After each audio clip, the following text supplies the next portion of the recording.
The United Nations is not a country.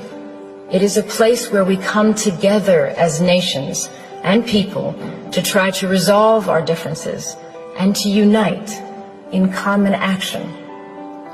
As a citizen, I find myself looking out on a global environment that seems more troubling and uncertain than any time in my lifetime. And I imagine many of you feel the same. We are grappling with a level of conflict and insecurity that seems to exceed our will and capabilities. With more refugees than ever before, with new wars erupting on top of existing conflicts, some already lasting decades.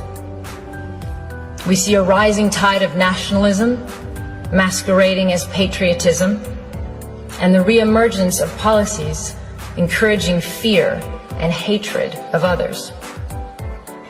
We see some politicians elected partly on the basis of dismissing international institutions and agreements, as if our countries have not benefited from cooperation but actually been harmed by it. We hear some leaders talking as if some of our proudest achievements are in fact our biggest liabilities, whether it is the tradition of successfully integrating refugees into our societies, or the institutions and treaties we have built rooted in law and human rights.